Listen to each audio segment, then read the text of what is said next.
YTN은 장애인을 상대로 한 폭행과 갈취 범죄 사건을 연속해서 단독 보도했습니다.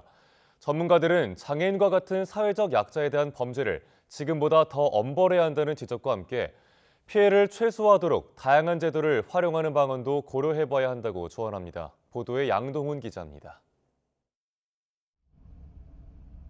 장애인에 대한 경제적 착취는 하루 이틀 문제가 아닙니다.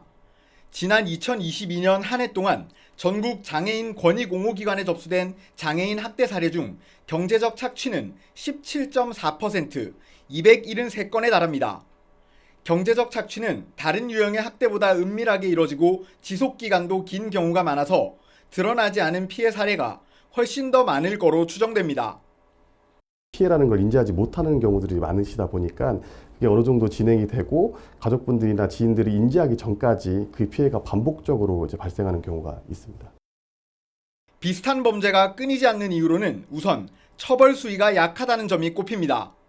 지난 2017년에서 2019년까지 장애인 경제적 착취 사건 판결들을 보면 실형을 선고받은 경우는 40% 정도에 불과하고 이마저도 평균 형량이 15개월 수준입니다.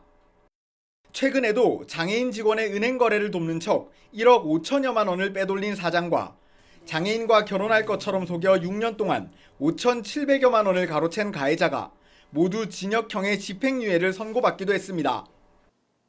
장기간에 이어진 착취나 피해 금액이 상당히 큰 장애인에 대한 경제적 범죄에 있어서도 실형이 나오는 경우가 많지 않고 사회적 약자에 대한 범죄인 만큼 재판부에서도 엄중한 판결을 내릴 필요가 있어 보입니다. 전문가들은 장애인 재산권 보호를 위해 가족, 지인들이 활용할 수 있는 다양한 제도가 있다고 조언합니다. 장애인의 성년 후견인으로 선임된다면 예금과 보험 관리, 자산 매각 등을 대리하게 되고 후견인 동의 없는 경제활동을 취소할 수 있어 피해를 최소화할 수 있습니다. 국민연금과 한국자폐인 사랑협회가 운영하는 발달장애인 재산관리 지원 서비스 시범사업을 이용하는 것도 경제적 착취를 막을 수 있는 방법입니다. 다만 전문가들은 착취 피해를 막는다는 이유로 보호제도에만 의존하게 되면 장애인들의 자립 가능성을 낮출 수 있다며 적절한 교육과 경제활동 경험도 함께 이뤄져야 한다고 강조했습니다. YTN 양동훈입니다.